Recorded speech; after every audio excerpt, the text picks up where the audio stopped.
Avant de commencer, je tiens à préciser que tout ce qui va être présenté aujourd'hui est totalement factuel. Par conséquent, toute censure sera parfaitement illégitime. Pourquoi vous parlez du Mnaïbrit et pas d'une autre secte? Parce que cette secte est méconnue et elle est pourtant très influente. Faites l'essai par vous-même, demandez au hasard dans la rue une centaine de personnes et vous verrez le résultat. Quasiment aucune ne connaît cet ordre judéo-maçonnique très discret et élitiste. Alors discret parce que ses membres ne doivent jamais se présenter comme Mnaïbrites, ils doivent masquer leur appartenance, et là on est dans le secret qui est propre à la franc-maçonnerie. Et d'ailleurs, dans le bulletin du Mnaïbrit de décembre 1966, on pouvait lire ceci: il ne faut jamais paraître en tant que Mnaïbrit, agir avec discrétion. Alors la discrétion, vous me direz, c'est pas le point fort du tout d'un certain Bernard-Henri Lévy, qui serait affilié d'ailleurs au Mnaïbrit, sauf que vous remarquerez que ce dernier ne s'est jamais affiché en tant que membre du Mnaïbrit. Le Mnaïbrit signifie fils de l'alliance en hébreu, son symbole c'est la menorah, le chandelier à 7 branches, que vous retrouvez d'ailleurs sur le site internet du Mnaïbrit. Il a été fondé le 13 octobre 1843 à New York, au café Sinzheimer, donc à New York aux États-Unis, par 12 francs-maçons juifs d'origine ashkénaze. Et parmi eux, il y avait un certain Henry Jones, de son vrai nom Henrik Jonas, qui fut le premier président du Mnaïbrit International. Aujourd'hui, l'actuel président du Mnaïbrit International est un certain Charles Kaufman. Le Mnaïbrit est la plus ancienne organisation juive en activité dans le monde. Cette organisation est liée dès le départ au projet politique sioniste de Theodor Herzl. Et d'ailleurs, les tout premiers congrès sionistes qui ont été convoqués dès 1897 sous la présidence de Theodor Herzl ont été réunis par le Mnaïbrit. C'est à croire que Theodor Herzl était affilié au Mnaïbrit à cette époque. Les Mnaïbrites seraient environ 600 000 dans le monde, dont près de la moitié rien qu'aux États-Unis d'Amérique. Alors d'abord, ils se sont installés aux États-Unis, donc on l'a vu dès 1843 à New York. Donc le lobby judéo-maçonnique s'est implanté aux États-Unis et particulièrement en Amérique du Nord, puisque un peu plus tard, il y eut le Canada à partir de 1875. Plus tard, il est venu en Europe, en Allemagne, dès 1882, en Angleterre, dès 1910. Le Mnaïbrit a commencé à s'installer en Chine à partir de 1928, où des communautés juives, donc séfarades et ashkénazes, se sont réunies à Shanghai. Et il est arrivé en France un peu plus tard, dès 1932. D'après Epiphanus, dans son excellent livre « Maçonnerie et secte secrète », le côté caché de l'histoire, que j'ai avec moi, d'après Epiphanus, pas mal de personnalités importantes en France appartiennent au Mnaïbrit. Bernard-Henri Lévy, Dominique Strauss-Kahn, Jacques Attali, Robert Badinter, Simone Weil, en gros, les juifs francs-maçons influents qui dirigent la France ou qui l'ont dirigée depuis maintenant plusieurs décennies. Et il y a un nom qui n'est pas cité, mais qui est quand même important et qui est moins connu que ceux que je viens de citer, mais que j'aimerais quand même relever, c'est un certain Jean-Pierre Bloch, qui fut président de la LICRA, président de la Loge France au sein du Mnaïbrit, et aussi qui était affilié, qui a appartenu au Grand Orient de France. Et donc on voit là que ces gens ont un peu un pied dans un lobby, un pied dans un autre, donc ils sont multicartes. Donc voilà, le Grand Orient de France est une franc-maçonnerie qui est officiellement athée, le Mnaïbrit, une judo-maçonnerie, donc il faut être juif, on va le voir, et puis la LICRA, Ligue contre le racisme et l'antisémitisme, qui est officiellement un lobby qui prétend lutter contre le racisme. À l'échelle mondiale, on retrouve des personnalités très importantes qui ont appartenu au Mnaïbrit, les Rothschild, Paul Warburg, Jacob Schiff, Arthur Balfour, Alfred Milner, donc les principaux protagonistes de la déclaration Balfour, tous du Mnaïbrit, La haute finance aussi, Max Brettung, Henry Morgenthau, l'avocat sioniste Louis Brandeis, qui fut le conseiller économique à la Maison-Blanche de Woodrow Wilson il y a maintenant un siècle, au moment de la Première Guerre mondiale, le fondateur de la psychanalyse Sigmund Freud aussi, à la tête de l'État d'Israël, l'État hébreu, alors là aussi vous retrouvez des membres du Noébride, notamment Chaim Weizmann, il y a aussi Edgar Bronfman, ou encore Henry Kissinger, qui fut le conseiller à la Maison-Blanche pendant plusieurs décennies, qui a fait vraiment la politique étrangère des États-Unis d'Amérique au XXe siècle. Donc voilà, on voit qu'il y a vraiment du lourd qui a appartenu au Bnei Brit. Il s'agit d'une maçonnerie qui est exclusivement juive et élitiste. Il n'est pas simple d'y entrer. Un citoyen français qui a seulement des origines juives n'y entrera pas. Il n'y a pas de place au Bnei Brit pour les demi-juifs. Pour, par exemple, quelqu'un qui a seulement des origines juives, qui est marié à une catholique, voilà, les deux sont même pas pratiquants, qui fait pas partie de la communauté organisée, qui n'a pas un statut social élevé, voilà, il ne sera pas coopté au Bnei Brit. Il faut être juif, par sa mère, si possible, faire partie de la communauté organisée et avoir un statut social élevé pour être coopté au sein du Bnei Brit. La Menorah est le mensuel du Bnei Brit dans le district d'Orient. Et en juin 1924, on lisait ceci dans la Menorah. Le Bnei Brit accepte dans ses rangs tout juif pouvant contribuer par ses capacités intellectuelles, par son concours financier, par son ascendant moral, à relever le prestige d'Israël. En gros, il faut être une personne haut placée et être israélite pour faire partie du Bnei Brit. Cette judo-maçonnerie a clairement autorité sur le plan politique, sur les hommes politiques de la République française.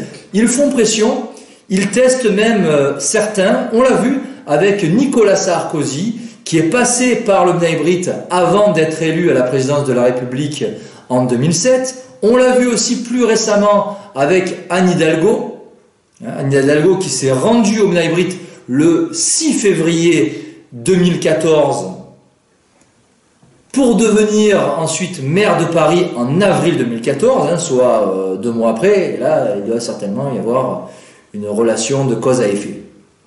Le Bnei Brit, de concert avec le CRIF, donc les deux, Bnei Brit plus CRIF, ont ordonné à la droite républicaine de ne pas passer d'alliance avec le Front National. L'ostracisation du Front National de la vie politique, sa mise à l'écart, vient du Bnei Brit. Et cela a fait forcément les affaires du Parti Socialiste de François Mitterrand, je le rappelle, pendant 2 septennats, de 1981 à 1995. François Mitterrand, dont le principal conseiller économique à l'Élysée était un certain Jacques Attali. Attali qui est lui-même affilié au Bnei Brit. Et là, on voit comment ces gens-là font pour faire prendre des décisions à des partis qui sont officiellement au pouvoir pour avoir, en fait, indirectement et officieusement le pouvoir. La loi Fabius-Guessot est apparue sous le gouvernement de Michel Rocard, donc un gouvernement socialiste, et cette loi fut réclamée par écrit par le Bnei Brit en septembre 1987, avant d'être adoptée le 30 juin 1990. Et là, c'est quand même assez paradoxal et même contradictoire, puisque les Bnei Brit font l'éloge de la liberté d'expression, c'est sur leur site officiel, par la voix de leur président Philippe Meyer, et dans le même temps, ils sont à l'origine de cette loi Fabius-Guessot qui restreint considérablement notre liberté d'expression, et d'ailleurs, loi Fabius-Guessot, Fabius qui serait lui-même affilié au Bnei Brit. Donc cette loi Fabius-Guessot réprime tout acte raciste, antisémite ou xénophobe, tout propos jugé, en tout cas raciste, antisémite ou xénophobe, toute contestation de crimes contre l'humanité. Et en l'occurrence, à propos de la Seconde Guerre mondiale, puisque ces crimes contre l'humanité ont été définis par le tribunal de Nuremberg. Donc ce procès international qui a eu lieu à Nuremberg, qui a été fait par les vainqueurs de la Seconde Guerre mondiale pour les vaincus, fait autorité sur le plan législatif. Ça, c'est vraiment à prendre en considération. Donc, cela vaut si vous contestez la Shoah, le Fabius Guesso. Car si vous contestez le génocide vendéen ou même, par exemple, le génocide des Arméniens, est-ce qu'une association quelconque, loi 1901, viendra vous attaquer en justice via la loi Guesso? Certainement pas. Par contre, la Shoah, oui. Voilà. Alors sur le plan idéologique, on retrouve les mêmes préceptes maçonniques, donc la franc-maçonnerie régulière, donc la défense et l'éloge même des droits de l'homme, l'humanisme, tout comme les francs-maçons du rite écossais, les B'nai B'rith doivent éclairer l'humanité, ils doivent apporter la lumière à l'humanité. Ils font aussi l'éloge de la démocratie, qui, je le rappelle, est le paravent d'une certaine dictature, comme l'écrivait très bien Louis-Ferdinand Céline. Donc voilà, démocratie, droits de l'homme, humanisme. Les buts du B'nai B'rith sont ceux en fait de tout lobby judo-sioniste, c'est-à-dire la lutte contre l'antisémitisme, on connaît la chanson, la défense des intérêts juifs, la défense des intérêts d'Israël, surtout préserver l'identité juive. En cela, les B'nai B'rith, tout comme les rabbins, sont vivement opposés aux unions mixtes. Et c'est pas compliqué. Pour nous, le métissage, l'ouverture, l'immigration non contrôlée, le mélange, le multiculturalisme, donc la France multiculturelle, la France Black Number, voilà. Et pour eux, l'anti-mixité, l'anti-assimilation, l'identité 100% juive. Voilà, rester vraiment entre juifs dans le même ghetto juif. Voilà. Et d'ailleurs, à ce propos, il y a une déclaration très significative de l'ex-première ministre d'Israël dans les années 70, Golda Meir, qui avait déclaré ceci: la mixité, c'est pire que l'Holocauste. Et oui, puisque pour eux, en fait, la mixité, cela équivaut à la dissolution de leur identité et en fait la disparition en fait de la communauté organisée. Une brochure du B'nai B'rith européen demande aux Juifs de se comporter comme un peuple de prêtres, donc comme des militants du judaïsme politique, du judaïsme international, donc en fait comme des agents du Mossad qui doivent être au service du Grand Israël. Pour le rabbin Harry Epstein, le B'nai B'rith est le centre de toutes les affaires juives. Et donc là, on comprend mieux cette déclaration quand on voit les Rothschild, Warburg, etc., qui ont donc appartenu au B'nai B'rith, ou qui appartiennent pour certains encore. Cette franc-maçonnerie du B'nai B'rith est élitiste, elle est supérieure à la franc-maçonnerie régulière, donc du 33 degrés du rite écossais, et donc du Grand Orient, qui a pourtant autorité sur les autres obédiences. Et vous retrouvez le détail, d'ailleurs, de ces principales obédiences dans mon avant-dernier livre, La franc-maçonnerie, 300 ans d'imposture. Le B'nai B'rith est encore donc au-dessus de la franc-maçonnerie classique.